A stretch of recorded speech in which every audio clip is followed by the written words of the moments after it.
The final non-conference tune-up for the Ole Miss Rebels will take place this weekend at Vaught-Hemingway Stadium as the Georgia Southern Eagles will come to town. A late-night kickoff in Oxford. We are here previewing, predicting, and breaking down this game between Ole Miss and Georgia Southern. Hello, everyone. I'm Chris Phillips. He's Cole Thompson. Appreciate each and every single one of you tuning in. Make sure you like, subscribe, turn notifications. Check us out via podcast wherever you get your podcast. You can also find us across all social media platforms, as well as our website, SECUnfiltered.com. This segment brought to you by our friends over at PrizePicks. Go to prizepicks.com, use promo code SECU at sign up to get $50 instantly when you play your first $5 or more lineup. That's prizepicks.com, promo code SECU to get your $50 bonus today. The Ole Miss Rebels and Georgia Southern set to do battle at Vaught-Hemingway Stadium Saturday night in Oxford. We are here previewing, predicting, and breaking down this game, and helping me do so, my good friend and proud supporter of Jackson Dart, Cole Thompson. He joins me once again. Cole, what's up, man? Appreciate you taking the time. Yeah, it's 2:33 on a Tuesday, and I've only been asked about Lane Kiffin leaving in the middle of the night like 6 times today. So you know what? It's just a normal Tuesday afternoon. We're not going to do that. Trust me. I got asked about it too today, ironically. Chris and I have our own thoughts about it. We'll share them pretty quickly. I don't think it's happening.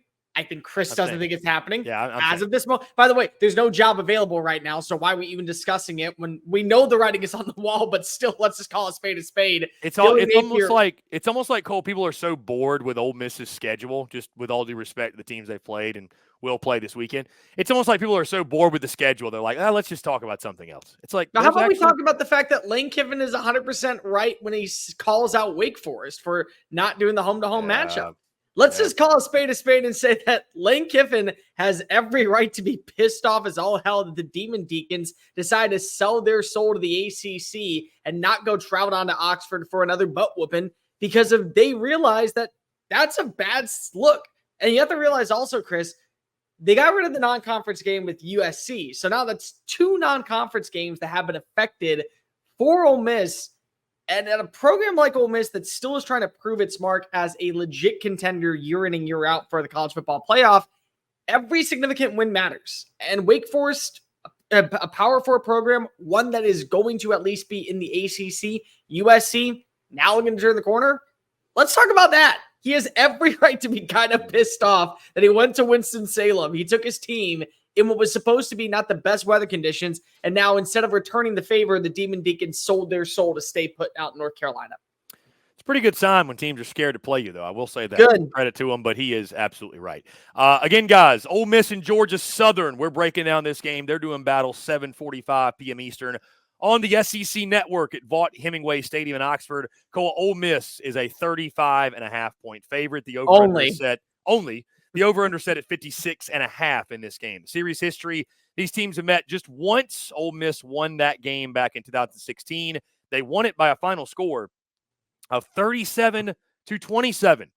I have a weird feeling that the margin will not be that close this go around. Cole, let's talk Georgia Southern. I got a lot of respect for the Eagles. I'm a guy that's got a soft spot for App State. I've watched a lot of Mountaineers football. Huge rivalry between those two schools. Cole, you know what the name of that rivalry is? Deeper Than Hate, which is an awesome name for a football rivalry. Deeper Than Hate. That's like top level notch. I know. I respect it. You have to respect it. Georgia Southern 2-1 on the year. We all know their head coach is Clay Helton, by the way. That's a pretty familiar name. 2-1 on the year. Lost their season opener to Boise State, who a lot of people think could potentially be the G5 representative in the college football playoff. Wins over Nevada and South Carolina State over the last 2 weeks. They're averaging 35.6 points per game, allowing 29 points per game defensively. Cole, their starting quarterback, J.C. French, has been really good for them. 6 touchdowns, no interceptions through 3 games. Dalen Cobb is their top wide receiver target. Jalen White, their top running back. He has 5 rushing touchdowns at this point. Davion Rhodes, Devon Gilmore each lead the team with 2 tackles for loss and 1.5 tackles for loss, respectively. And then Tracy Hill Jr.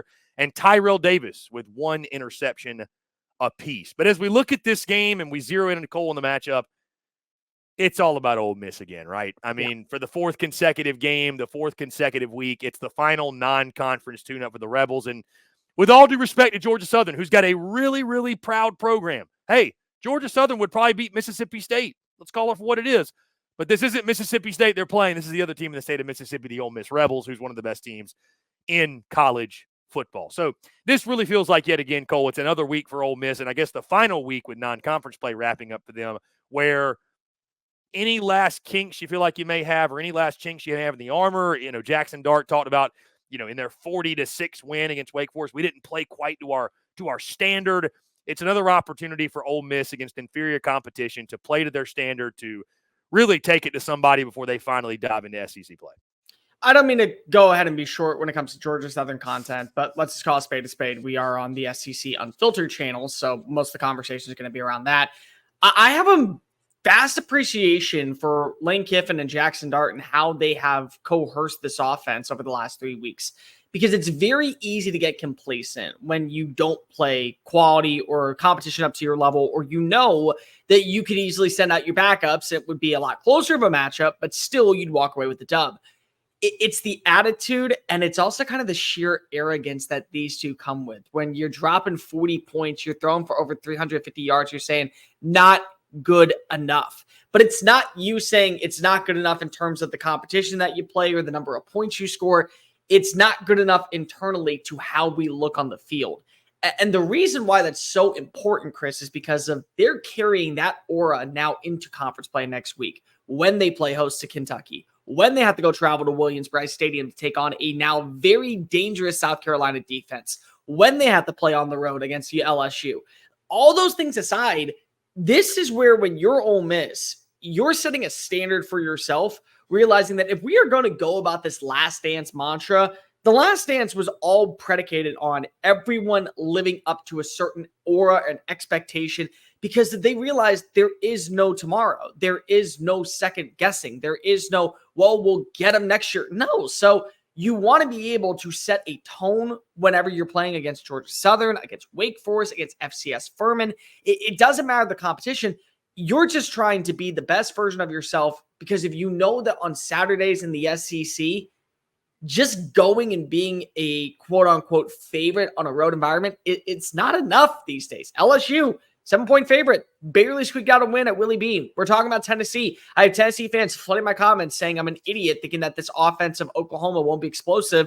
Well, if it is, it is. If it's not, it's not. You can't look ahead. And I think that's a major testament to where Lane Kiffin has this team going to year 5 for him. He's making sure that when you think that your best version is enough, go ahead and add it to like 2 more levels, and then maybe we'll start talking. We're not even in the discussing point at this moment. Jackson Dart will try to get back or get to the standard. He talked about that. He went 26 for 34 for 377, 2 touchdowns. He did throw an interception. I believe that was probably his first one of the year. Bad pick, too. Very bad pick, too. Okay. So, throws for just under 400 yards, but simply put, not good enough. Not up to his standard. Not at Lane Kiffin's standard.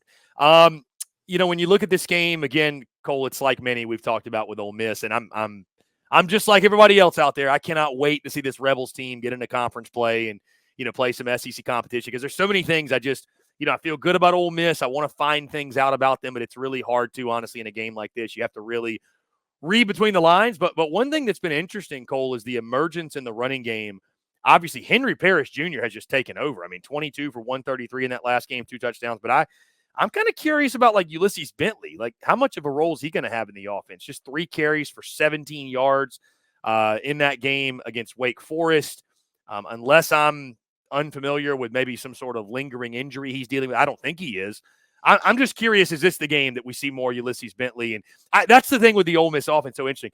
There's just so many guys to get the football to. And you got to ride the hot hand. So I don't, I'm sure Ulysses is doing really, really well, and so are the other guys in the offense. I mean, Caden Prescorn had 1 catch for 6 yards. He's still a great player. But, so many, that's the beautiful thing about the Ole Miss offense is every single week you can see a different guy emerge and step up, have a big game. And it's kind of fun, I know, for Lane and the guys to go into week to week and say, who's going to have the big game this week. So I'll be curious if it's Parrish in the running back room or if Ulysses Bentley or maybe somebody else emerges and leads the running game this weekend.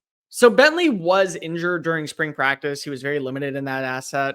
Comes back. He was very limited at the start of fall camp, comes back in, and now he's fully healthy. I think that there's just kind of like this, and not to get religious for a moment, but the prodigal son moment for Henry Parrish Jr. Think about this for a moment, Chris. He's a part of a team that you're seeing actually take that next step forward. Then he decides to part ways, gets his money, goes and runs down to Miami, has a good 2-year vacation, and comes back home to Oxford and realizes, hey, I'm going to be welcomed with open arms. He has a good relationship with Kevin Smith, the running backs coach, and that's a big deal to why he decided to come back and finish his college career at the place where it all began. And so when you have a good understanding of what the offense is, when also you have the capabilities both in this style of offense and what you ran last year with Shannon Dawson at Miami, you have the capabilities of being a lead back. And naturally, you want to play the hot hand. The hot hand says Henry Parrish Jr. with 6 tutties over the last 2 weeks is giving you the best attribute on the ground. But you did bring this up. It kind of feels like at this point, let's just spin the wheel and see who's going to be ace number 1 today. Ulysses Bentley, Rashad Amos, Caden Priestcorn, Jordan Watkins. I still believe that Micah Davis, the late transfer from Utah State, can be more than just a return man. But even still, if he is a return man, it's like, well, what if he has 3 touchdowns against the Eagles in that game? Like that's where you're at with the madness that is Ole Miss's offense. And what's crazy for me is that we aren't talking enough about Ole Miss because of they're not the sexy games. They're not the big time matchups. They're not the coup de grace of all the game. But I'm watching as this team just goes and slice and dice, eviscerates, technically is sound, is surgically accurate, and holds themselves to a new standard to where they're hanging 40. They're choosing to hang 40. They'd rather make the right throw and make it look perfect than just go ahead and get a deep shot down the field. They're doing it meticulously accurate, so that way they know here's our best set, here's our secondary set. It's like hockey line changes. Like you send one person out there and immediately the next group comes in and they score. That's where you're at with Ole Miss. And yes, we can go talk about the level of competition. But also when you play at this fundamentally sound unit and when you play at this consistent base, it's really hard just to judge you. I think that Ulysses Bentley still is a good back. I think Henry Parrish is the hot hand. I think Rashad Amos is a good back. I think Jordan Watkins on any other team would be a quality number 2, if not a number 1. I think Juice Wells is kind of like, we're forgetting, holy crap, he's really good. And he was a number 1 at South Carolina because Trey Harris is doing Biletnikoff award-worthy things. Like that's kind of the beauty of Ole Miss at this point, is you're finding out where you lack talent. And the problem is you don't lack talent anywhere. And that's going to be a big deal when you have to go face off against LSU, when you got to go play Oklahoma, when you got to go welcome in Georgia. And I feel really confident. I think the only person in all of the media, I'm going to say that one more time, ladies and gentlemen, all of the media right here, Cole Thompson, that picked an upset in Oxford against the number 1 Bulldogs. I'm feeling really confident about that one right now. You know, to your point, Cole, I think Ole Miss, my big question coming into the season was, and we're about to wrap up this stretch, right? This is game number 4, non-conference match at number 4. I made all my jokes, obviously, in the preseason that Ole Miss was virtually the only team in college football that did play a preseason. And, it was a lighthearted joke, but it was also kind of serious just because of the competition. But I think Ole Miss has done a really, really good job. My only question was, are they going to be locked in? Are they going to be focused? It's a 4-week stretch. I mean, these are college kids. Like it's really easy to read the press clippings and not really be excited to play, the Georgia Southerns of the world or even the Wake Forests of the world. I think they've done a really good job of being locked in. Like when you're hearing a guy like Jackson Dart saying, hey, we're not playing to our standard, and you won by 34 points, and he played, by all accounts, pretty well. Everybody played pretty well. Like that to me shows Ole Miss is locked in. They understand the mission. They understand it's so much bigger than just they understand it's a build to where they want to go. I've been really impressed with the way this team, has just approached things the right way. Like you have not seen Ole Miss be sluggish in any sense of the word, right? There hasn't been this feeling. I kind of thought we'd get this feeling of, man, they can't win by enough, right? They can't beat teams soundly enough. Well, they have. I mean, they have. They've done, like you said, they've done what they've wanted for 3 weeks and probably going on 4. So, question, Cole, Wake Forest threw for 239 yards in the game. Like I mentioned, Georgia Southern starting quarterback J.C. French has been pretty good. Anything you want to see in particular from the secondary of just limiting the passing game? No, because if I just want to continue to watch what Walter Nolan is doing, I don't know if you've seen some of the clips that have come up in the All-22, but it truly feels like that it's a 5-star defensive tackle going up against a freshman guard in practice. And it's like, here, let's just have fun. Let's just that like if you go back and you watch Wake Forest film, his center of gravity is so smooth.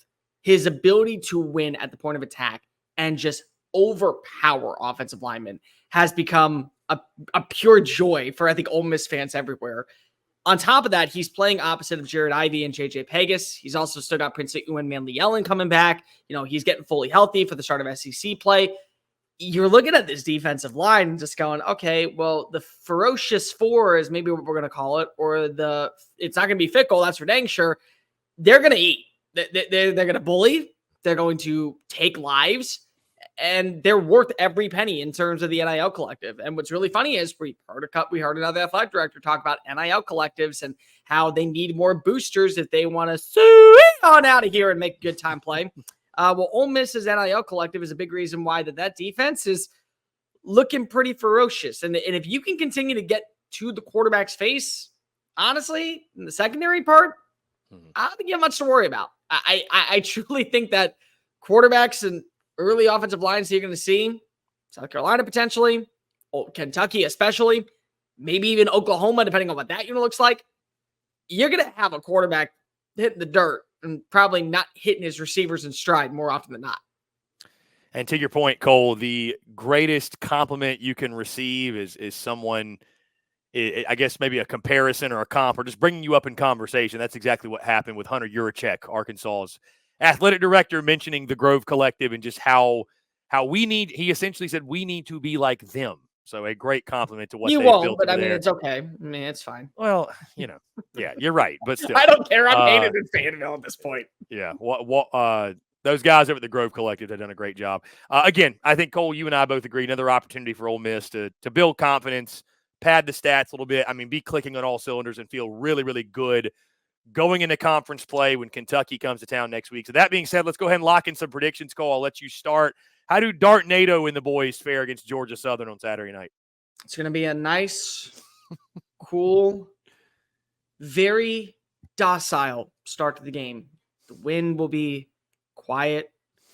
And all of a sudden, a gust comes parading through Vaught. The Grove is now feeling the shaking. Women and children are crying everywhere, wondering where are their husbands? Where's safety? Because Dart NATO has arrived back home. Dart NATO, a Category 5, Heisman-worthy, massive threat, continues his dominance. His reign, if I may say so myself. His sheer willpower to still feel like he's not doing enough, even though the stat line says, buddy, you are doing more than enough. Just keep riding this all the way to the Big Apple. Yeah, I don't mean to be rude. Clay Helton, I wish you the best. I think that you've done a great job.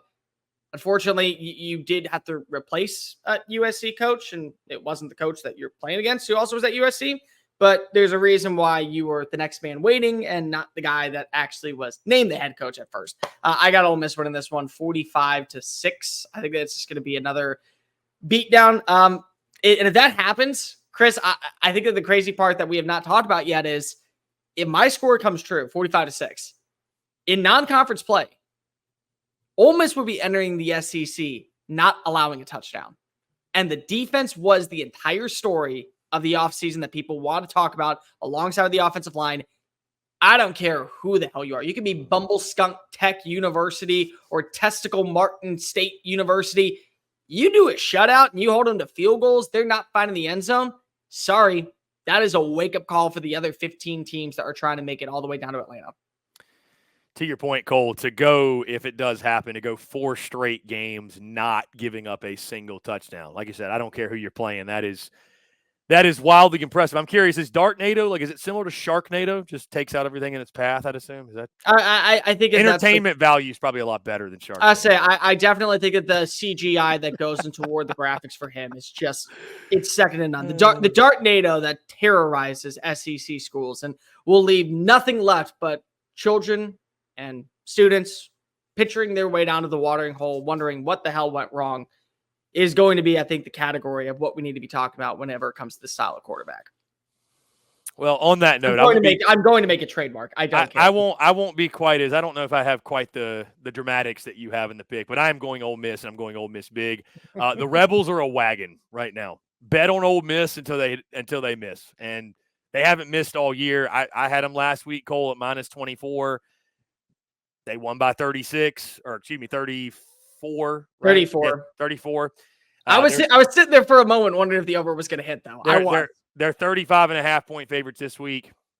I'm hammering Ole Miss again. I think they cover that. I don't think it's enough. Like you said, their defense cannot be scored on. I will make a prediction, though.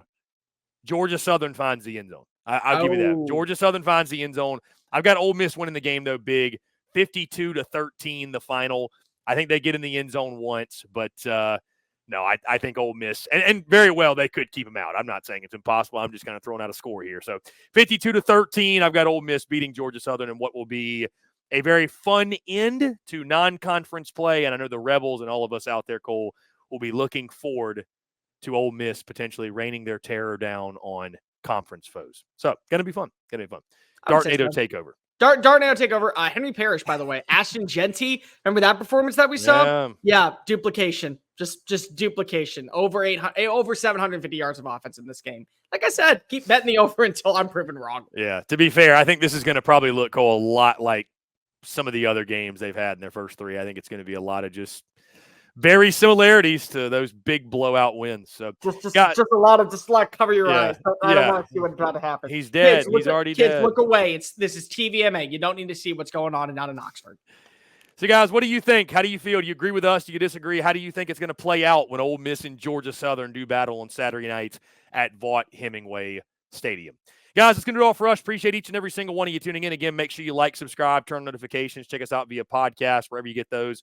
We're across all social media platforms as well as our website, secunfiltered.com. For Cole Thompson, I'm Chris Phillips. Appreciate each and every single one of you tuning in, and we will catch you on the other side.